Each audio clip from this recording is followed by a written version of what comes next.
Welcome to the Lexington Public Library's Tales from the Kentucky Room podcast, where we discuss everything Lexington and Fayette County history. I'm Mariam, and in each episode of this podcast, we will feature a guest that will share a piece of local history. So thank you for tuning in and enjoy. One of Lexington's more popular business districts is the Distillery District on Manchester Street. This 25-acre property was originally home to the historic James E. Pepper Distillery, which began making bourbon in 1879. However, in 1958, the site was abandoned and remained unused for 50 years. In 2008, local entrepreneurs teamed up to revive the area and turned it into the vibrant hangout spot for those seeking food, drink, and being merry. If you visited the James E. Pepper Distillery, you may have seen the picture of one Ella Offutt Pepper, the wife of James E. Pepper. Underneath the image is the caption, Miss Ella O. Pepper, Queen of the Turf, 1856 to 1939. Above the image, the caption reads, Miss Ella O. Pepper repaired husband's failing fortunes by establishing a racing stable. The image itself is intriguing, but having read the caption and the accompanying article, I wanted to know more. Today on the podcast, we have Librarian JP Johnson to tell us more about the fascinating life of Ella Offutt Pepper. Hi, JP. Thank you so much for joining us on the podcast. Thanks for having me. Awesome. So, Miss Ella Offutt Pepper. So, give us a little bit of a background on her, where she was born, where her upbringing was, etc. Well, Ella's family was from Shelby County. There it is.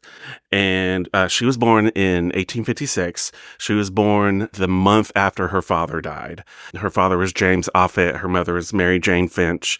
And they were they were a very well-to-do family in Shelby County. When Mr. Offutt died, he had an estate of about $8,000. That included about 10 horses, amongst other livestock. And that is about $300,000 in today's money. Mrs. Offutt then remarried to a man named Harbison, who in 1870 had an estate of $30,000, which is about $700,000 today. So they were a fairly well-to-do family. And in the newspaper articles, it mentioned that Ella was very much a socialite. She was actually named after her father. Her full name is James Ella Offutt. But she was a socialite. She was well known in both Louisville and Lexington. And at one point, there were several newspaper articles that mentioned that she was one of the most beautiful women in the United States at that time. Because it was easy to compare. Well, it's just funny to me. I think there's some line from Jane Austen, would she not be so beautiful if she wasn't so rich? But she also apparently was a very good businesswoman as well, because she would at one point take over, after marrying James Pepper, she would take over his business because he was fairly sickly. And she was also known for she owned quite a few horses herself and raced them, and they won very well. And she was, one of the things that she did is that as soon as her horses won, she would sell them off so that she didn't have to then take care of them once they quit running as much. So kind of offloading the asset. Yeah. So a little more about the early background. How did she, leave Shelbyville or Shelby County, and come to the Lexington area? Or well, she first before she came to Lexington, she first lived in Louisville. I think the society that she lived in, there was a lot of back and forth between the areas, but she would first marry a man named Louis Roger Keene, who at one point owned the Louisville Hotel, which was a huge hotel built before the Galt House. And in 1879, he gives Ella 177 shares in the hotel. So I assume they got married in 1879. In 1880, they're in the census, and it lists him as a secretary at the hotel. It doesn't say he's an owner, but they're living together in the hotel.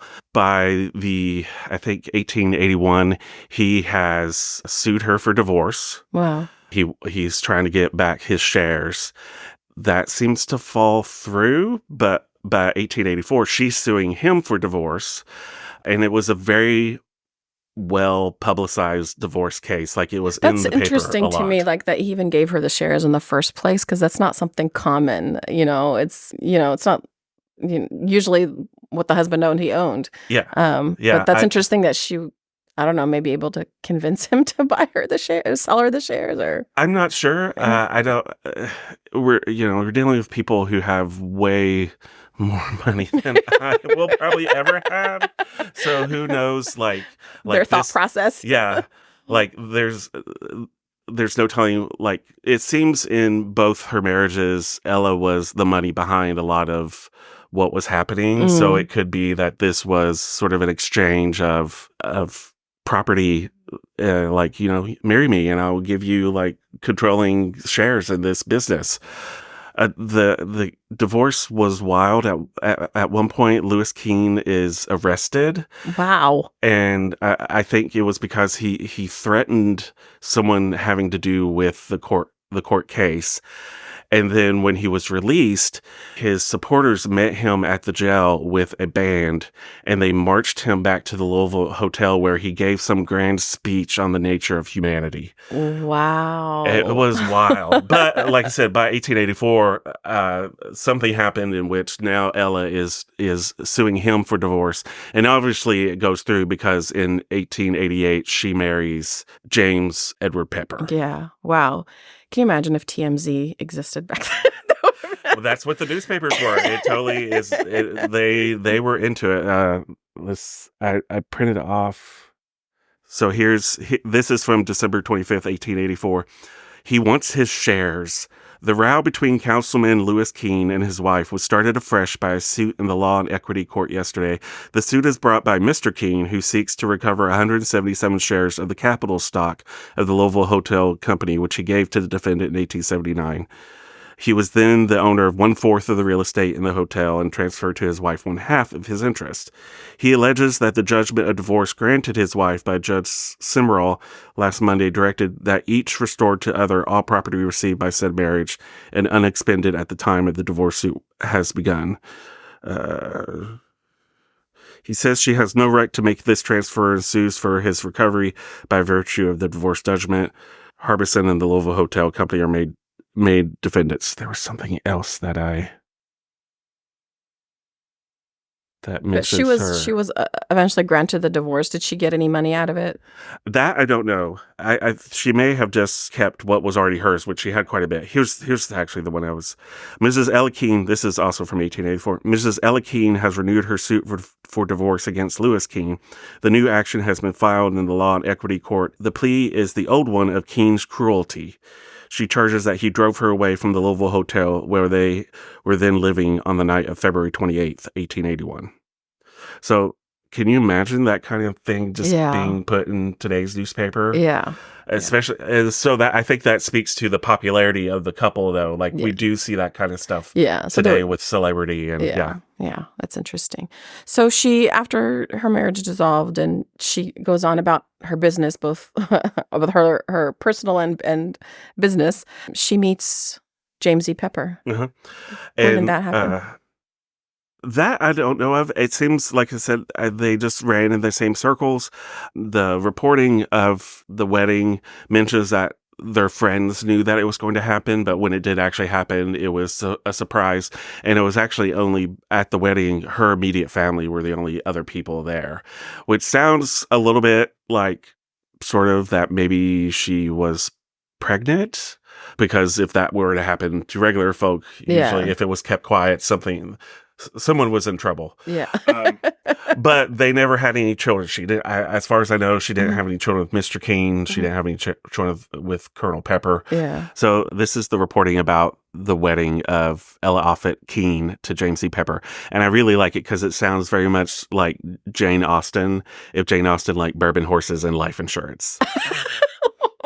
Go ahead, JP. I think this is from the Louisville Courier-Journal. Although the event has for some time been anticipated by the intimate friends of the prominent parties, yet the announcement of the marriage of James E. Pepper, Esquire of Lexington, to Mrs. Ella Offutt Keene of Shelby County will come in the nature of a great surprise. The wedding took place at 7 o'clock Friday evening, July 25th, at the residence of the bride's mother, Mrs. M.J. Harbison, in Shelby County, the Reverend Mr. Frierson of the Presbyterian Church, Shelbyville, officiating. The wedding was a very quiet one, only the immediate family of the bride being present. Famous as is Kentucky for the beauty of her women, the bride has long been acknowledged the peer of the most beautiful and loveliest in all the land. Her splendid presence, bright intellect, and unfailing geniality made her popular in every circle, and her company always eagerly sought. The groom, James E. Pepper of Lexington, is one of the best known and most prominent men in business circles in the state, and one of the most popular. He is descended from an old and wealthy Virginia family and has succeeded to the management of one of the largest distilleries in Kentucky, where the famous Old Pepper whiskey is made. During a recent visit to New York, the New York World thus referred to him. James E. Pepper of Lexington, Kentucky is one of the handsomest men seen at St. James in many a day. Tall, admirably proportioned, he attracts the eye of the casual wayfarer, not as quickly, perhaps, but as certainly as would one of the blooded racers or bouncing beauties for which the bluegrass country is noted. The balmy breezes of old Kentucky seem to blow through his big black side whiskers, even here in New York. They have blown him in a good share of this world's goods, too, thanks to the peculiarly bourbon industry in which he has succeeded his father and grandfather before him, and which is often toasted by people who never heard of James E. Pepper. Another mention of him, and which shows the manner of man he is, says, Mr. James E. Pepper is a young man and unmarried, but most remarkably successful in business. He carries $85,000 of life insurance, $50,000 of which is in the Equitable Life Assurance Society of New York. Being asked why he insured for so large a sum, he said that he considered it the best investment of his money that he could make. Being prosperous is my business, said he. I have invested a considerable life insurance as a safeguard and for the benefit of my estate. My policy runs for 20 years, when it will be payable. I know of no other plan by the investment of so many a sum annually that would ensure so profitable and so certain a return. James E. Pepper is a rich man now, and he bids fair to be one of the millionaires of Kentucky. Mr. and Mrs. Pepper started yesterday morning for New York, where they will remain at the St. James Hotel until July 31st, when they will sail for Europe by the German line. Their party will be composed of Mr. and Mrs. Hart and Mr. Baldwin of New York and Mr. Dudley of Mississippi. When in Germany, they will be joined by Mr. Pepper's sister, Miss Dixie Pepper, and Miss Rayleigh, who are now living abroad. The party expect to return the latter part of September. The couple will carry with them the hearty good wishes of a multitude of friends in every section of the country. Wow. These marriage announcements always crack me up. So give us a little bit of background about Miss Colonel Pepper. Well, Colonel Pepper is the grandson of Elijah Pepper, who basically started the bourbon industry in Kentucky. He opened in the 1880s the James Pepper Distillery, which would eventually be sold to his wife Ella. He also bought the Meadowthorpe farm, which is where Meadowthorpe neighborhood is now. And they lived there until, well, Ella lived there after James' death. According to Betty Lee Maston, James Pepper was very flamboyant, but he was known as one of the better businessmen of the time. And he is, people who didn't know him knew his product. Yeah. The bourbon. So tell us about like the dynamics of that marriage. Was it a happy marriage? As far as I know, she seems like she took over. Yeah, as far as I know, it seems that he was at some point became sickly. He was very much a man of his time. Of the picture I've seen, he's a bigger man, but I'm sure he drinks his bourbon, he smokes his cigars, he eats his whatever food he wants, and I'd say he probably just lived a very good life, but was hard on his body. So when he becomes sickly, he sells he sells the business and the property to his wife, and she starts to take care of it. She's also racing thoroughbreds at the time as well. Not for very long. I think she races for a season, and then she sells them off, and then she keeps saying over and over again, I'm going to give up racing horses, but then she keeps buying horses and racing them and selling them. When James Pepper dies in 1906, it is said that she collapses at the news of his death. So I feel like they very much loved each other. There was not any sort of the same reporting that there was of the King marriage, and I think they benefited from each other quite well. Yeah. It was a Yeah. very mutual, Yeah, mutual relationship. society kind of, Yes, yes. yeah, Yeah. yeah. Well, in the current distiller district, they have a picture of Ella Mhm, Offutt Pepper, and underneath it is an article, and it talks about like the love story of their marriage mhm. and all that. So it seems like they had a pretty nice marriage. What about the distillery part of the business? Was she involved in that at all, or? She was, but she and the board sold that off in 1907, and she got a huge sum of money from Pepper's death, and the distillery was sold off, and it wasn't reopened until like 2014, I think. I have the article about that. But yeah, it was sold off. I don't know what was done to the property, but she really didn't have anything to do with it. She focused mostly on Meadowthorpe Farm and horses until she also in the early 20th century sold the property to Samuel Halley and his family, and she continued to rent and live there until she moved. She bought property in Mintel Park, and she would eventually move there in, I think, a house owned by some member of her stepfather's family. There's a article about her living at the Harbison house. And Samuel Halley would eventually be the people who built the first airport in Lexington out at Meadowthorpe Farm. Like I was saying, I have an article that says that Meadowthorpe farmhouse, the big house, was still someone named Charles Marshall was still living there in 1974. But after that, the property was already being sold off as lots, and I'm not exactly sure when the house itself was torn down. Yeah, that would be interesting to But find then, out. but then the James E. Pepper Distillery, yes, it opened more recently, 2014, I believe, and this is how I learned about Ella Offutt Pepper, because someone who works at the distillery came in, and I noticed that they were the only people in the Kentucky Room. I walked up to them and they were like, "Yeah, I'm from the distillery. And I'm learning about this woman," because they were interested because Ella at one point sues the man who's training her horses because she says that the training that she's giving the horses is hurting the horses or hurting the value of the horses. So she takes him to court and sues this man. And as is the case with a lot of the things with the Lexington Herald Leader, they tend to be really good about starting to tell the story, but they never tell you how it ends. So how successful was she as a horse racing There was businesswoman? Did she have any luck in the horse racing? Yes. In the 1890s, there are several articles about Mrs. Pepper racing her horses.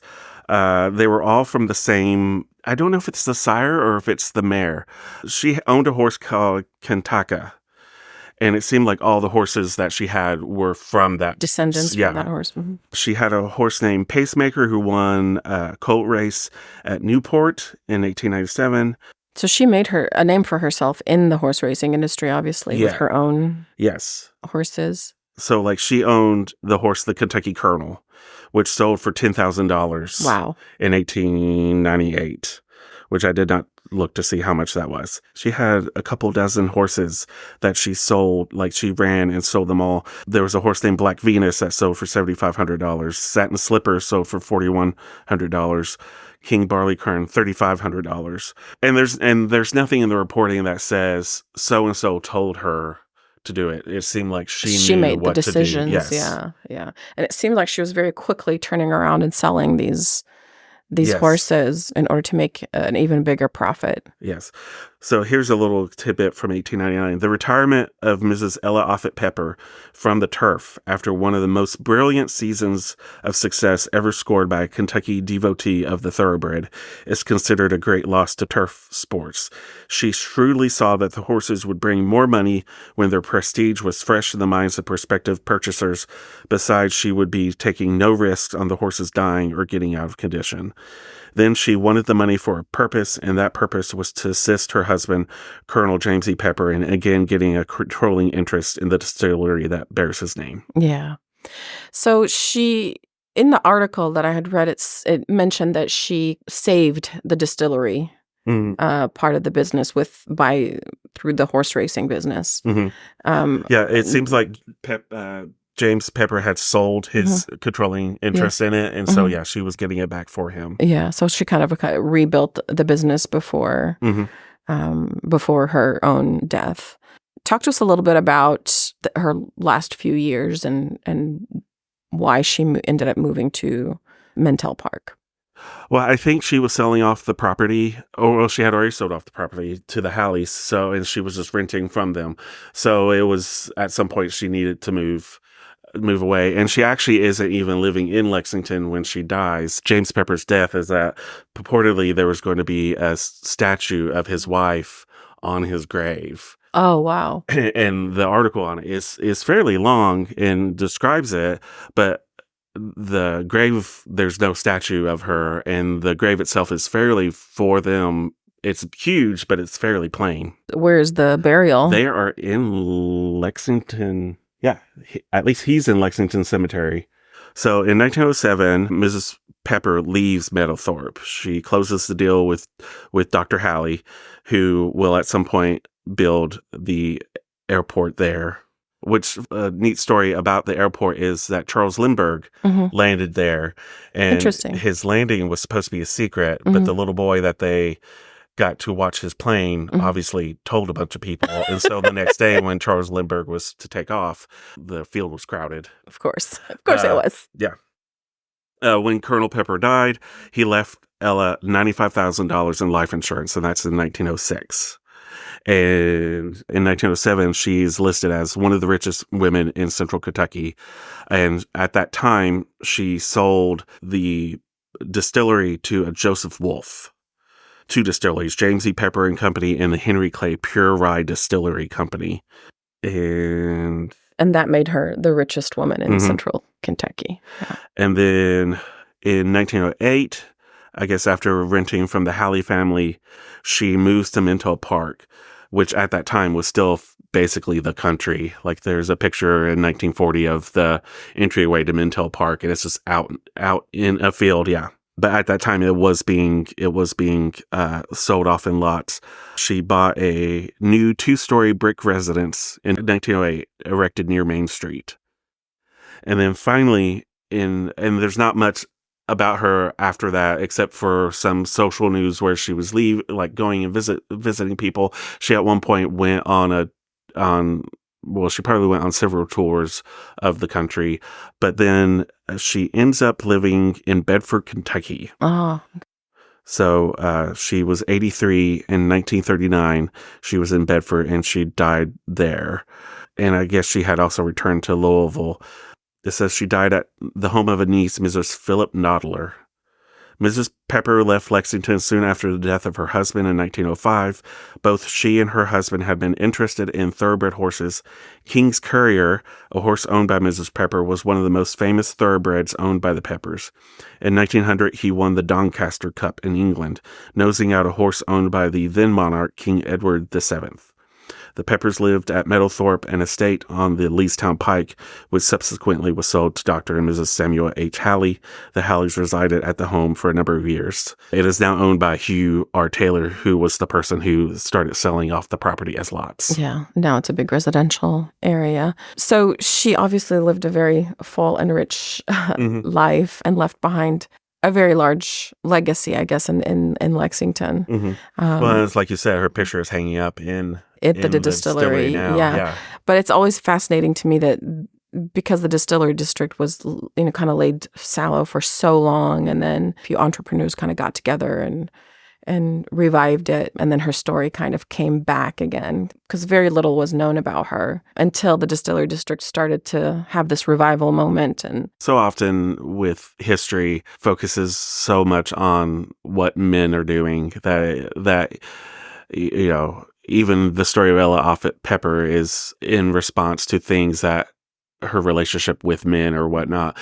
And it's horrible that James Pepper died before his time, apparently, but it allowed her the opportunity to grow as a businesswoman and as her own individual, not linked to another end. But and even then, like, her obituary is fairly short, and while James Pepper's obituary is like a page and a half. Like she did so much, but just the way that history works, a lot of it's forgotten. That was the social standings back then. But obviously she was probably the brains behind the business than he was. Yeah. It's always fascinating to me to read about these women that kind of operated with the constraints of society, but still managed to be successful and work their way into society and into their own personal growth and success. So, yeah, and I like that both James Pepper and Ella Pepper seem very likable. Yeah. Like that's a good thing about history, Yeah. that you see these business people who are actually likable. And so often it just seems like, Yeah. I don't know, maybe that's just Well, at least what haze of years. Exactly. And then what the newspapers are sharing with us from that time in history, that point in history. So thank you so much, JP, for sharing your research on Ella Offutt Pepper. We appreciate it, and we look forward to see what else you have for us next time. Thank you, everyone. You've been listening to Tales from the Kentucky Room, our podcast on Ella Offutt Pepper. Thanks for listening to Tales from the Kentucky Room, a podcast brought to you by the Central Library's Kentucky Room staff at the Lexington Public Library. If you enjoyed listening, please take a minute to subscribe, rate, and review the podcast on Apple Podcasts, Spotify, or wherever else you get your podcasts. If you have any questions about local history or genealogy research, you can visit us in the Kentucky Room to use our collection and newspaper microfilm, or you can email us at elibrarian@lexpublib.org. That's elibrarian@lexpublib.org. I'm Mariam, and we'll be back with another trip down Lexington's memory lane.